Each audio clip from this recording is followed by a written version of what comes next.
Corps à corps, corps à corps.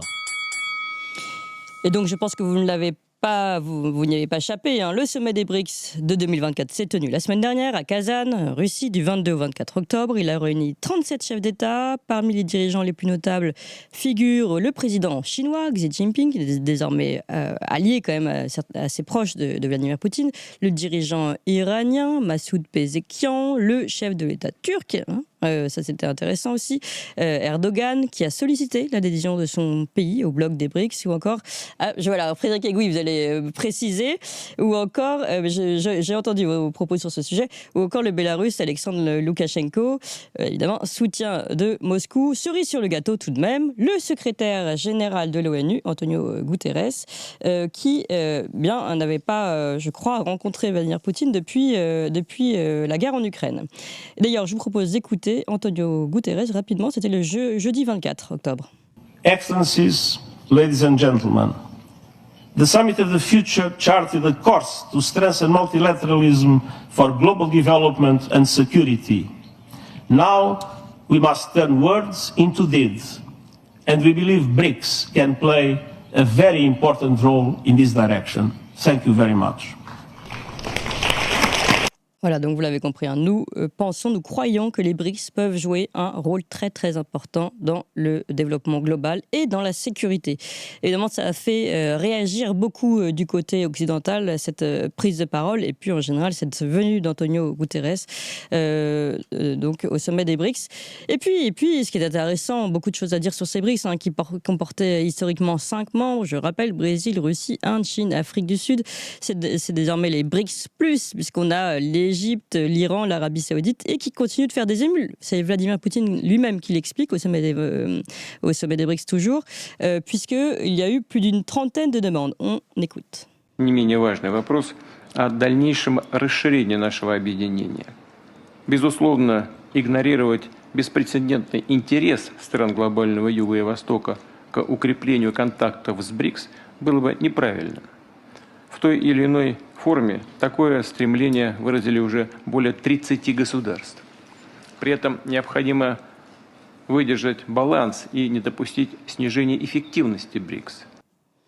Alors, la planète bascule à l'est et au sud et les BRICS sont à l'épicentre de ce changement. Plus de 30 pays ont frappé à la porte pour rejoindre cette coalition. Un signe que l'avenir ne se joue plus sous l'hégémonie de l'Ouest. Et il est important, malgré tout, souligne Vladimir Poutine, de garder un équilibre, une balance, comme il dit, avec la demande de tous ces pays qui sera étudiée.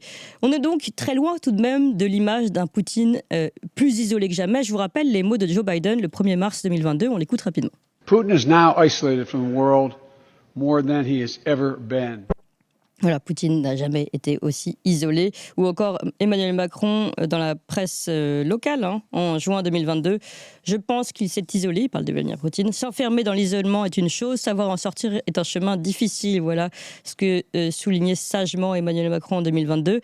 Alors, est-ce que c'est ça ou est-ce que c'était plutôt une illusion occidentale? Intéressant à ce sujet d'ailleurs de voir la manière dont les journaux jonglent aujourd'hui avec les mots pour titrer sur les BRICS. Je vous propose, j'ai fait une petite réunion là, de trois titres de presse. On a Le Figaro, BBC et Le Monde. Voilà, vous allez voir l'image. Donc, Le Figaro à Kazan, Antonio Guterres brise l'isolement de Poutine sur la scène internationale. Donc, il brise l'isolement. Avant, il était très, très, très isolé. Poutine réunit ses alliés pour montrer qu'il n'est pas isolé. Voilà. Donc, ça, on réunit les copains pour faire croire qu'on n'est pas isolé. Là, ça, c'est la BBC. Et Le Monde, hôte d'un sommet des BRICS, Vladimir Poutine met en scène son non-isolement. Donc évidemment, on est encore dans la mise en scène, mais tout ça n'est pas réel. C'est intéressant quand même, ces journaux du monde. Donc au-delà des journaux, justement, de l'Occident, je veux faire appel à 2 personnes qui ont vraiment suivi de très près et qui suivent ça depuis longtemps. Je suis très heureuse de les recevoir tous les deux. Bonjour, Georges Kuzmanovic. Bonjour à vous. Merci beaucoup d'être avec nous. Vous êtes président de République Souveraine et vous étiez au sommet des BRICS que vous avez suivi avec votre chaîne Fréquence Populaire Média. Nous sommes également avec Frédéric Egouy. Bonjour. Bonjour Clémence. Et merci beaucoup d'être avec nous ce matin également. Vous êtes journaliste indépendant et vous aussi, vous avez suivi et vous avez posté pas mal de vidéos sur vos différents canaux des réseaux sociaux, notamment sur X. Alors, à tous les deux d'abord, quel est pour vous justement les grands traits qui se sont dessinés pendant ces sommets que vous avez suivis, vous, de très près? Je me tourne d'abord vers Frédéric Higuy.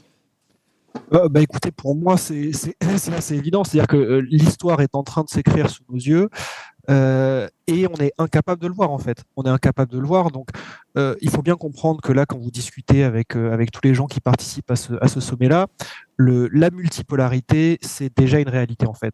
C'est-à-dire que c'est pas un concept, c'est plus un concept abstrait. On est déjà dans l'après-monde, dans le monde de l'après-guerre. Le monde unipolaire dominé par Washington, c'est fini, les gens sont passés à autre chose. Et donc si vous voulez, on pourra rentrer dans le détail de ce qui a été discuté. Mais il est absolument. On a besoin en fait d'un électrochoc. Moi, c'est pour ça que j'ai été là-bas. Je pense qu'on a besoin d'un électrochoc dans notre pays pour bien saisir ce qui est en train de se passer.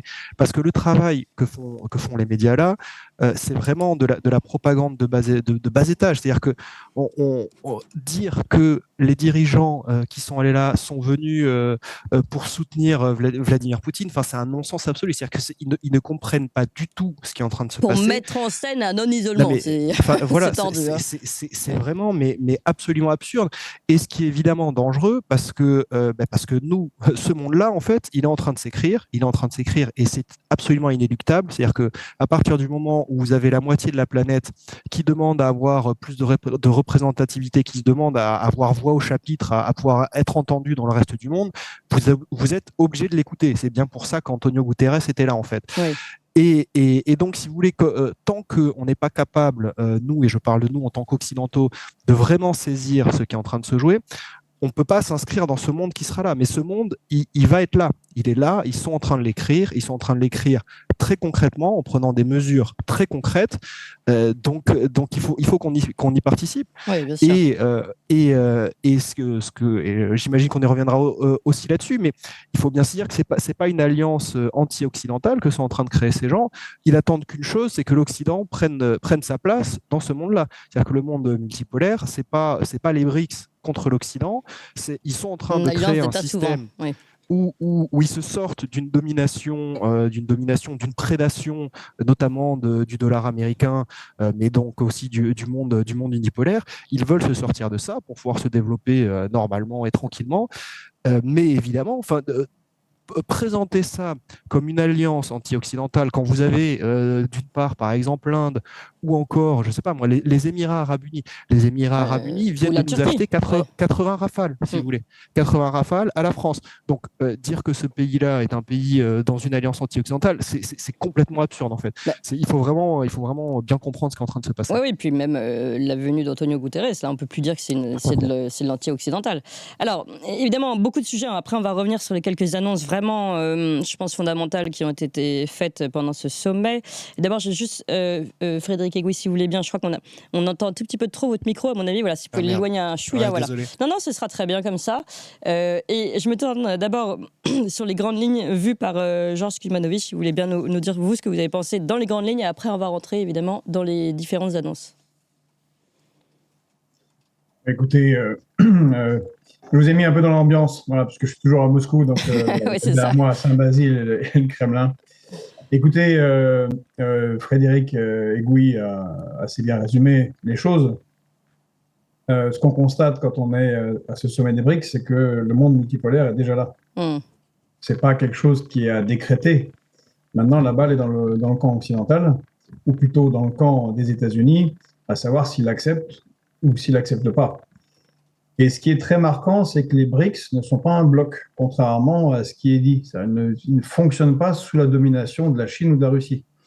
Ce qui compte, pour eux, c'est le respect des relations, la souveraineté des États et l'égalité dans la prise de décision, donc ceux qui sont déjà membres des BRICS. Alors qu'en Occident, on fonctionne en bloc qui dépend de l'OTAN et où Washington décide. Et donc, ces deux visions du monde, qui pour le moment sont surtout incompatibles du côté occidental, d'où la sorte de schizophrénie généralisée qu'on a dans nos médias et parmi nos dirigeants. Frédéric pourra aussi en témoigner. Nous avons discuté avec des journalistes là-bas, des journalistes français, des journalistes américains. Ils disent en privé le contraire de ce qu'ils disent publiquement. C'est la même chose que constate régulièrement Jeffrey Sachs, le très grand économiste américain, conseiller de Antonio Guterres, justement secrétaire général de l'ONU. Il dit, je connais très très bien les dirigeants européens, en particulier Emmanuel Macron, qui a décoré de la Légion d'honneur, et il dit, ils me disent à moi en privé le contraire de ce qu'ils disent en public. Et c'est parce qu'il y a une forme d'angoisse profonde en Occident, et c'est bien compréhensible parce que nous vivons, nous tous, en ce moment même, un changement historique majeur. C'est-à-dire que les 5 siècles de domination coloniale, néocoloniale, culturelle, scientifique de l'Occident s'achèvent. Ça ne veut pas dire que l'Occident disparaît, que la France va disparaître, que l'Allemagne va disparaître, c'est juste que la domination totale du monde par l'Occident n'est plus acceptée par le reste du monde. Et comme l'a dit Frédéric, ce que je vous disais, c'est que c'est déjà là. C'est la moitié de la planète, déjà. C'est en parité de pouvoir d'achat, c'est 9 points de plus en termes de PIB, c'est 75% des ressources produites, c'est les 2/3 de tout ce qui est produit en termes industriels. Voilà, il n'y a pas grand-chose à faire en fait. On ne lutte pas contre un courant. Le problème, c'est que en Occident, on a surtout des États-Unis qui malheureusement sont dirigés toujours par des néoconservateurs qui ont une conception où, comme même l'avait dit Barack Obama à West Point, les États-Unis, c'est la nation utile. Traduisez, les autres ne sont pas nécessairement utiles.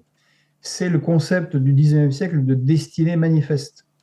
Et donc, c'est une sorte de vision messianique des États-Unis et qui n'est pas du tout compatible avec ce que demandent les États membres des BRICS ou ceux qui veulent rentrer dans les BRICS. Il y a aussi quelque chose qui était très palpable et qui les unit tous pour le moment. Alors, Frédéric l'a très bien dit, ce n'est pas anti-occidental, mais ils laisseront de côté l'Occident si l'Occident n'accepte pas de partager le pouvoir mondial, qui de toute façon, encore une fois, est déjà de facto, en termes économiques, partagé. C'est que ils sont unis beaucoup par un passé colonial, un passé néocolonial.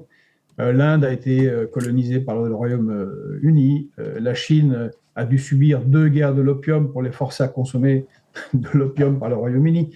Ne parlons pas de l'Afrique colonisée par la France, la Grande-Bretagne et la Belgique, ou les années 90 en Russie. Et donc, ils sont unis par, quelque part, cette forme de non-alignement, mais non-alignement par rapport à un seul bloc, qui est le bloc occidental. Et donc, voilà. C'est ça qu'on est en train de vivre. À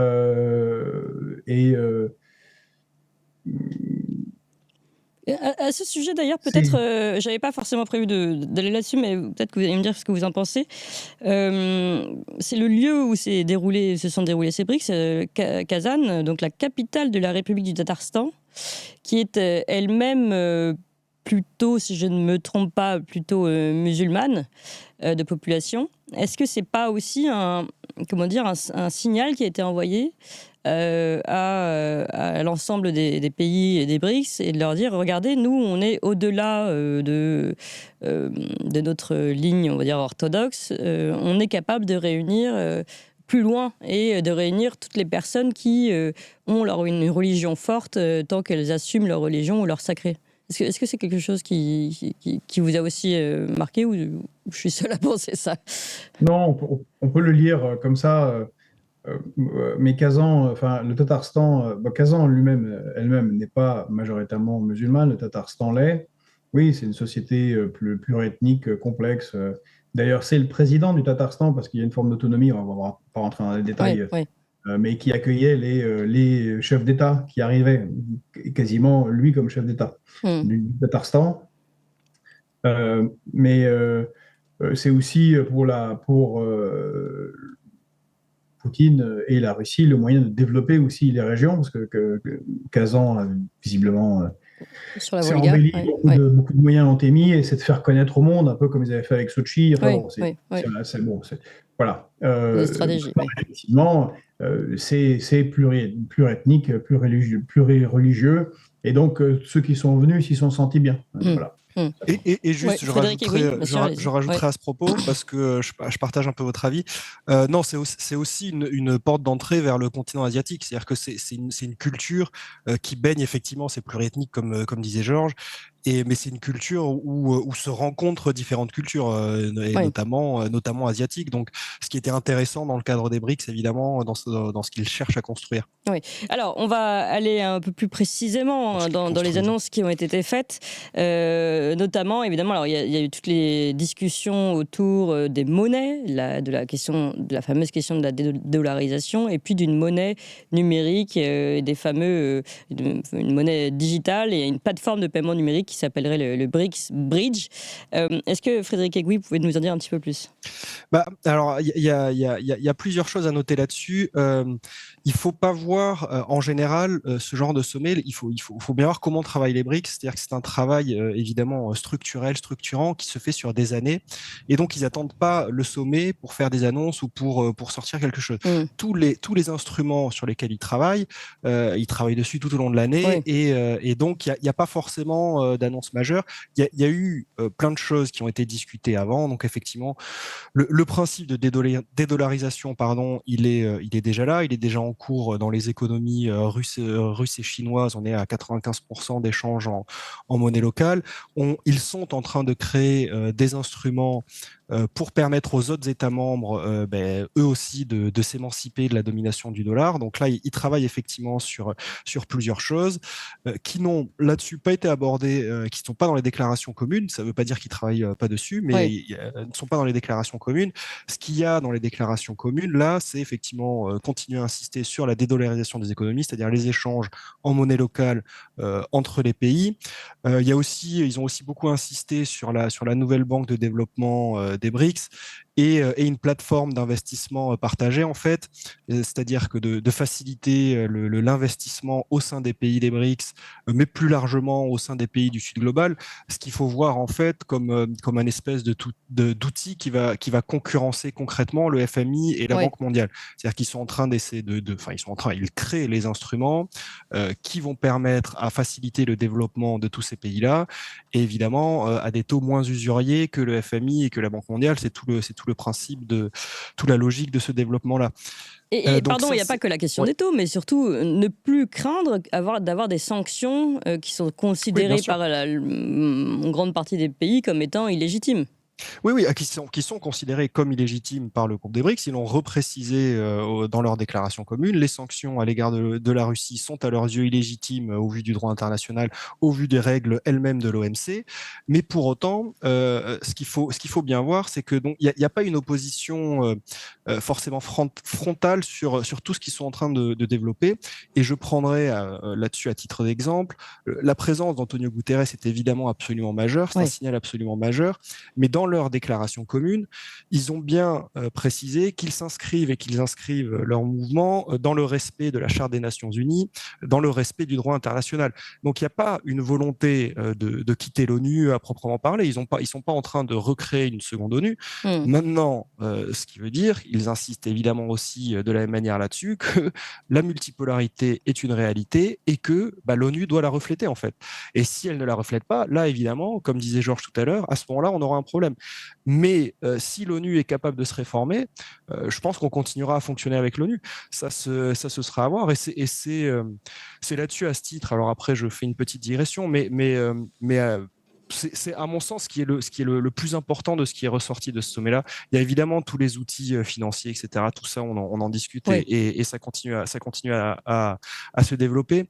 Mais je pense que là, les BRICS sont en train de vivre une phase de développement et d'expansion à laquelle ils réfléchissent parfaitement. Vous évoquiez tout à l'heure, donc il y a la Turquie et l'Arabie Saoudite. Le cas saoudien est pas réglé. Les Saoudiens ont été invités à rejoindre le groupe au même titre que les 4 nouveaux pays qui ont rejoint le groupe, l'Égypte, les Émirats Arabes Unis, l'Iran et l'Éthiopie, mais ils n'ont pas accepté encore cette invitation. Et ça faisait partie notamment des discussions qu'il y a là. Ils ont évidemment l'Arabie Saoudite, allié proche de Washington, qui est très lié sécuritairement à Washington. n'a pas encore accepté cette invitation. Ça ne veut pas dire qu'ils ne vont pas l'accepter, mais pour l'instant, ils n'ont pas donné cette réponse. Et donc, pour se développer, les BRICS, là, ont décidé de changer de modèle pour pas se retrouver avec la mésaventure de l'Argentine, notamment, qui avait rejoint le groupe et qui l'a quitté. Et donc, ils font une adhésion en fait en 2 étapes. Donc là, ils ont nommé des États partenaires, qui est une première étape avant de devenir État membre. Donc, vous devenez État partenaire. À partir de là, on voit comment se passent les relations. Si tout ça se passe bien, vous pourrez devenir État membre à proprement parler. Oui. Et donc, il y a effectivement 13 pays qui ont été invités à devenir État partenaire, dont on n'a pas la liste officielle. Il y a des listes qui circulent, mais il n'y a pas de liste officielle. Ils ont bien précisé qu'ils ne diraient pas qui c'était tant qu'ils n'avaient pas de réponse précise de tous les États en particulier. Ici, Donc voilà, les Chinois ont sorti la liste. Ah, j'ai pas Le site du ministère des Affaires étrangères de la Chine. D'accord, très bien, mais je regarderai ça. Bon, vous pouvez, si vous l'avez sous les yeux, vous pouvez éventuellement nous la citer. On a les 13 États. C'est la Turquie, même s'il y a des blocages avec l'Inde, l'Indonésie, l'Algérie, la Biélorussie, Cuba, la Bolivie, la Malaisie, l'Ouzbékistan, le Kazakhstan, la Thaïlande, le Vietnam, le Nigeria et l'Ouganda, avec certains qui sont plus en avance, on va dire, en particulier le Vietnam, qui devrait être un des pays qui va rentrer le plus rapidement dans les BRICS. Alors, le Kazakhstan, c'est surprenant par ailleurs, mais bon, ce sera à creuser. Oui, alors juste, je vous ai vu tiquer sur cette question de la Turquie, justement. Est-ce que vous pouvez revenir dessus, Frédéric Egouy, puis évidemment après... la Turquie, c'est évidemment un des points absolument majeurs. On se rend bien compte que la Turquie, c'est une des principales puissances militaires de l'OTAN. Donc on se rend bien compte que l'OTAN étant, eux, dans une logique d'affrontement et dans une logique de bloc, par rapport aux BRICS, si la Turquie est amenée à rentrer demain dans les BRICS, vous vous imaginez bien de toutes les conséquences que ça peut avoir, en premier lieu sur le conflit en Ukraine, où l'OTAN mène une guerre sans le dire à la Russie. Ce serait vraiment un changement absolument majeur dans la gouvernance mondiale, et ça démontre bien, à mon sens, la façon dont veulent se développer les BRICS, qui n'est donc, encore une fois, pas un groupe d'opposition frontale à l'Occident. S'ils sont capables d'accepter en leur sein une des puissances militaires majeures de l'OTAN, c'est bien qu'on cherche à se développer, on cherche à se développer différemment. Avec l'OTAN et pas contre. Ouais. Tout à fait. Ces gens-là font de la diplomatie. Je veux dire, si vous regardez le travail que font les Chinois sur les 20 dernières années, diplomatiquement, par rapport à ce qu'on fait nous, c'est quand même, on est sur 2 visions totalement opposées en fait. Alors, ils ont quand même réussi à rassembler l'Iran et l'Arabie Saoudite. C'est quelque chose de. Alors, Georges Kuzmanovic, justement concernant cette vision des choses, cette diplomatie, on va dire, des BRICS, et avec cette question et de la Turquie, et évidemment de la venue d'Antonio Guterres. Écoutez, alors d'abord, la venue d'Antonio Guterres a été critiquée parce que, pour les raisons qu'on a indiquées tout à l'heure, les médias occidentaux n'ont analysé ce sommet des BRICS à Kazan que sous le prisme de la guerre en Ukraine. Et d'ailleurs, c'était les seules questions qui étaient posées à Vladimir Poutine dans la conférence de presse, d'où tous les articles sur Vladimir Poutine a réuni des gens pour montrer qu'il n'était pas seul. Non, ça, c'est la conséquence d'autre chose. Les BRICS se réunissent pour continuer à se développer en tant que BRICS. D'ailleurs, l'année dernière, ils étaient réunis en Afrique du Sud, qui n'a aucun rapport avec la guerre en Ukraine, et l'année prochaine, ce sera au Brésil, puisque c'est le Brésil qui va présider l'année prochaine les BRICS. Donc on a une sortie de route d'analyse, mais qui est liée à ce qu'on a dit tout à l'heure, la schizophrénie de nos médias et de nos dirigeants.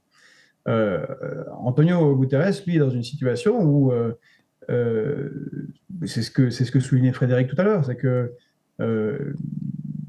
les BRICS veulent une place meilleure, nouvelle, dans les instances internationales existantes. Et d'ailleurs, la manière dont c'était présenté, ça a un petit côté ONU quand même. Oui, c'est vrai. Alors, Antonio Guterres est dans une situation un peu compliquée, c'est-à-dire que lors de l'Assemblée générale de l'ONU qui s'est tenue il y a quelques semaines, il a dû subir l'affront de Benjamin Netanyahu, qui a quasiment déclaré la guerre à 3 États à la tribune de l'Assemblée nationale, ce qui n'a jamais été fait et qui est complètement délirant. Oui, en expliquant qu'il ne reconnaissait plus l'ONU. Voilà. Bien plus, après, Antonio Guterres est persona non grata en Israël. Bon. Et là, sur la question diplomatique, le Brésil et la Chine ont reproposé le processus de paix parce qu'Antonio Guterres n'est pas venu dire bravo, j'aime beaucoup Vladimir Poutine. Il est venu critiquer Vladimir Poutine pour le non-respect du droit international. Il était Avancer là sur la question de la guerre en Ukraine. Oui, et oui. ça n'a pas été assez rappelé. Oui. Mais il dit qu'il faut trouver une solution de paix. Et il y a la proposition la plus sérieuse pour le moment sur la table, qui est la proposition du Brésil et de la Chine. Et là, à nouveau, comme en Israël, Zelensky a refusé de recevoir Antonio Guterres après son voyage à Kazan. Genre, c'est haram, c'est interdiction. On peut pas. Vous avez touché la main de Vladimir Poutine, c'est fini. Donc, on a une déconnexion en fait en acte de l'Occident. D'ailleurs, là encore récemment, Madame von der Leyen était en Serbie et a rencontré Vučić, le président de la Serbie.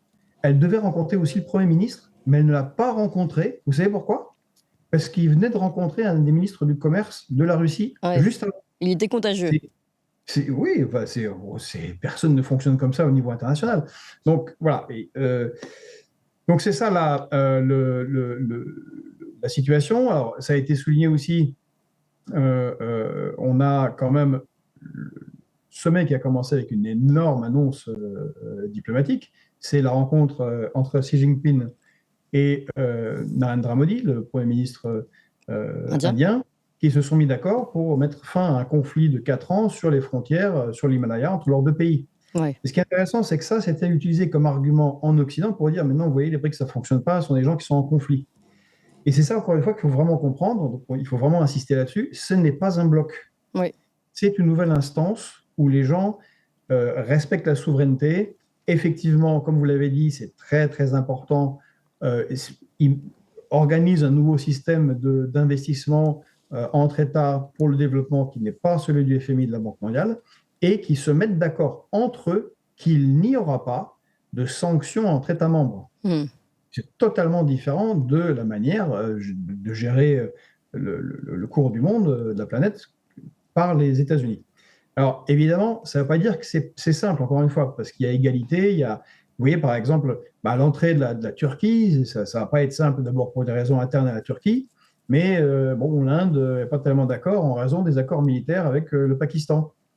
Le Brésil a bloqué l'entrée du Venezuela, carrément, a fait veto, donc ça fait des tensions. Il a fait aussi veto sur l'entrée de Nicaragua, il me semble. Enfin, pour des raisons internes au Nicaragua par rapport à des questions liées à l'Église catholique. Bon, c'est pas. Oui, c'est les intérêts de chaque pays qui s'affrontent, en fait. Mais comme chacun défend ses intérêts, oui. Et bien, ça qui est intéressant, c'est que on voit à l'œuvre, contrairement à ce qui est dit dans les médias. Donc, c'est bien ce que vous faites à Toxin et c'est bien ce que nous, on fait. Oui. C'est contrairement à ce qui est dit, c'est tout l'inverse. Ce qui est mis en place dans les BRICS, c'est l'adage du général de Gaulle. Les pays n'ont pas d'amis, ils ont des intérêts. Oui. Et c'est un système où on se croise les intérêts et chacun prend le temps de comprendre quels sont les intérêts des autres et de trouver, avec des compromis, des solutions. Ce qui aurait dû être le fonctionnement de l'ONU. Et là, peut-être on sera, je ne sais pas, pas en désaccord, mais avec Frédéric. Moi, je pense qu'ils ont fait un piège à l'Occident. Parce que la résolution finale, quand on la lit comme ça, elle est, bon, comme beaucoup de résolutions de sommets internationaux, elle est un peu molle. On a l'impression qu'il ne s'est rien passé. Alors, comme l'a dit Frédéric, beaucoup de choses ont été réglées avant, sont réglées après, sont mises en place un peu derrière le rideau.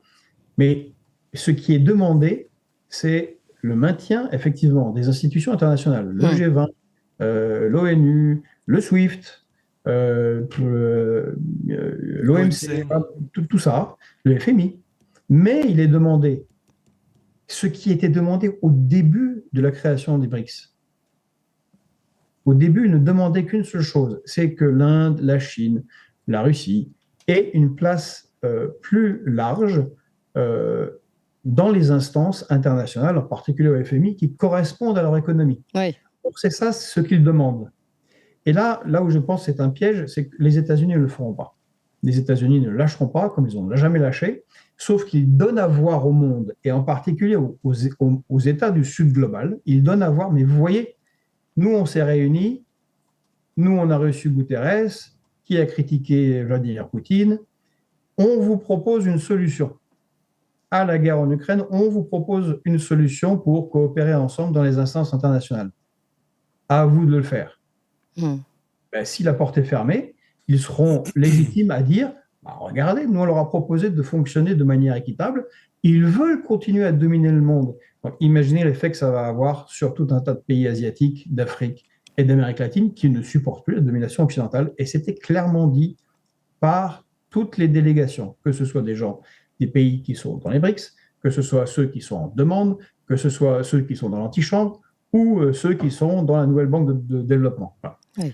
Frédéric Aioui, vous êtes alors d'accord, pas d'accord avec cette notion de Ouais, piège? non, si, je partage cette analyse-là. Hein. Après, moi, je pars du principe, je suis quelqu'un d'optimiste, et je vois mal comment Washington et comment l'ONI ne pourraient pas se réformer. Et effectivement, s'ils le font pas, il est évident qu'aux yeux des BRICS et du reste du monde, à ce moment-là, ils créeront quelque chose de différent. Mais pour l'instant, en l'état, ils se disent bon, ben voilà, ces instances sont là, réformons-les pour qu'on ait plus voix au chapitre, on ait davantage voix au chapitre pour représenter cette multipolarité. Effectivement, la balle est totalement dans le camp des Occidentaux. Est-ce que eux vont l'accepter ou pas? Ça restera à voir. Je rajouterais Vous y croyez juste pardon, à cette réforme de l'intérieur par les Occidentaux? Écoutez, moi c'est pour ça que je fais ce travail-là en fait, c'est pour essayer de montrer aux gens ce qui est en train de se passer, de montrer que la révolution est là et qu'il faut prendre le train en marche, il faut comprendre ce qui est en train de se passer et il faut évoluer. On va pas se construire en s'opposant face au reste de la planète, enfin c'est un non-sens absolu. Et moi j'ai pas envie d'avoir mon pays en conflit avec concrètement le reste de la planète. Donc il faut qu'on comprenne ce qui se passe, il faut qu'on accepte et puis il faut qu'on discute. Surtout qu'on pourrait faire des trucs géniaux. Tout à fait. On aurait, notre pays aurait tout à fait sa place. Et enfin, on était encore, il n'y a pas si longtemps, quand même, une puissance diplomatique majeure. Et je suis tout à fait d'accord avec Georges quand il expliquait la façon dont fonctionnent les BRICS. C'est l'art du compromis et c'est vraiment le modèle pour ce qu'on devra créer dans la gouvernance mondiale de demain, pour éviter les conflits, bien comprendre qu'effectivement, parfois on a des intérêts divergents, mais pour autant, on va essayer de ne pas se balancer des bombes à la gueule et on va essayer de progresser tous ensemble. Alors, allons un peu là-dessus, justement. Si alors, allez-y, chacun. Allez-y, Georges. Frédéric a absolument raison sur un point, c'est que des critiques pleuvent sur ceux qui participent, par exemple, au sommet des BRICS comme nous, pro-Poutine. Imaginez, ça a été dit à Antonio Guterres. C'est vraiment pas faire l'effort d'écouter ce qu'a dit Antonio Guterres devant tout le monde à la face de Poutine. C'est pas grave. Mais ce qui est vraiment important, c'est de comprendre que il y a aussi des gens en France, comme nous, qui ne souhaitons pas le maintien d'un monde néocolonial occidental, qui d'abord est complètement anachronique maintenant, et surtout qu'on va louper le train, comme l'a dit Frédéric. Et là, on va le payer cher. On est déjà dans une situation pas bonne du tout économiquement. Malheureusement, à cause de nos dirigeants qui ont choisi au début des années 2000 de saborder nos industries et de l'envoyer chez les pouilleux, là, c'est-à-dire le Vietnam, la Chine, la Russie, l'Afrique, qui travaillent bien dans les mines et dans les industries, nous, on va faire du tourisme. Qui se polluent leur air et leur poumons. Du service. Vous savez très bien quand vous dominez le monde. Mais quand c'est fini, et ils vous disent, mais on a vu la crise Covid. Il dit vraiment, on ne produit pas de médicaments, on ne produit pas de masques, on ne produit pas d'appareils de soins. Sanofi vient encore de vendre la capacité de production de Doliprane. Bref, on est dans un délire. Et on ne reviendra pas par les armes à la domination de la planète. Normalement, avec l'échec américain au Vietnam, en Afghanistan, en Irak, en Syrie, nous tous en Libye, au bout d'un moment, on devrait se dire ça ne marche pas en fait. Et c'est sur ça aussi qu'on alerte. Oui. Alors, Frédéric Aioui, vous vouliez également réagir? Non, alors je voulais juste rajouter un point qui me semble intéressant. C'est aussi quand on discute avec les gens qui est là-bas, et c'est quelque chose qui a été mentionné et par Vladimir Poutine et dans leur déclaration commune, il y a cette volonté de pouvoir se développer, que ces pays-là puissent se développer dans le respect des valeurs traditionnelles et de leurs valeurs, et qu'ils ne veulent pas qu'on leur impose aujourd'hui les valeurs occidentales. Alors je vais pas revenir là-dessus, tout ce que ça suppose, mais c'est des gens qui disent non mais attendez, nous on a nos valeurs traditionnelles, on veut pouvoir se développer comme ça et on veut pas qu'on nous impose un modèle auquel on ne croit pas du tout et auquel on ne veut pas croire. Et ça c'est un des points aussi majeurs, je pense, et un des points d'attrait majeur de ce groupe-là, évidemment pour tous les pays du Sud global, qui toutes nos conneries progressistes, eux, ça les intéresse pas du tout en fait. Ils sont pas dans ce délire-là, quoi. Oui, là on revient d'ailleurs au dernier livre d'Emmanuel Todd et le nihilisme. Finalement, ces BRICS-là critiquent notre nihilisme occidental face à une culture forte qui peut être religieuse ou seulement culturelle, mais en tout cas quelque chose de très fort qu'ils revendiquent au contraire de nous qui, pour le moment, ne revendiquons plutôt que la société de consommation ou l'individualisme. Donc c'est même plus subtil que ça. Allez-y. Alors, en fait, encore une fois, Frédéric avait raison, les BRICS n'ont rien contre l'Occident. Alors si, les Russes voulaient une résolution finale plus hardcore, mais bon, les Indiens, comme tu l'as dit Frédéric, enfin non, tu as parlé des Émirats Arabes Unis, achètent des Rafales, les Indiens aussi, je ne crois pas qu'on soit en guerre, ni que les Indiens nous veuillent du mal, pas plus que l'Afrique du Sud, pas plus que les Émirats, bon, enfin tout un tas de pays, la Turquie, bon, tout ça est évidemment absurde. Et c'est pas tant qu'ils sont critiques, alors, certains le sont évidemment, du progressisme occidental actuel. Ce qu'ils veulent, c'est que ça reste chacun chez soi. Ouais. Point. Et ce qu'ils critiquent, c'est qu'ils disent que ce progressisme-là, pour eux, c'est pareil que les petits pères blancs catholiques au XIXe siècle. C'est pareil que le néolibéralisme. C'est pareil que les idées politiques défendues auparavant. Ils voient ça comme un nouvel instrument de domination. Absolument comme tous les autres. C'est pas juste le progressisme qui pose problème, c'est vouloir imposer. C'est l'universalisme du progressisme, en fait. Oui, mais il le relie, pour ceux qui théorisent ça, dans les pays du Sud, il le relie avec, je parle des petits pères blancs. Les petits pères blancs, c'est des catholiques, c'est pas des progressistes, enfin, au sens où on l'entend aujourd'hui. Donc, ils ne veulent plus de la domination occidentale. Ils veulent bien le partage, la coopération. Voilà. Si on ne comprend pas ça, on ne comprend pas ce qui se passe en ce moment dans le monde. Oui, c'est intéressant d'ailleurs que les anticolonialistes, finalement, on va dire de la première heure, ne comprennent pas ça aujourd'hui. On a un décalage ici dans la compréhension des BRICS. Allez, un dernier mot à chacun, peut-être encore sur ce sommet des BRICS, c'est ce qui vous a particulièrement marqué, Frédéric Egui. Écoutez, moi, un dernier mot, effectivement, je pourrais juste revenir à mon sens sur l'importance qu'il y a finalement d'y aller pour montrer ce qui se passe vraiment, parce qu'on a une vision qui aujourd'hui est vraiment mais totalement tronquée, et ce qui va finir par nous retomber sur le coin de la figure.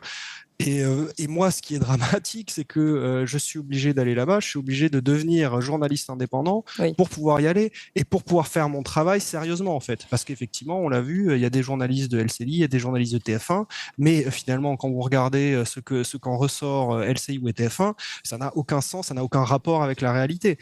Donc, vous le dites dans une de vos vidéos, Frédéric Egui, mais c'est vrai que c'est très marquant. Vous dites, mais je suis entouré de ces journalistes-là. Alors vous dites, il y a certainement l'AFP, il y a LCI, mais ils voient les mêmes choses que moi, ils entendent les mêmes choses que moi, mais ce n'est pas ce qu'ils rapportent. Alors qu'est-ce qu'ils font ? Et c'est vrai que c'est une question très importante que vous soulevez dans une de vos vidéos.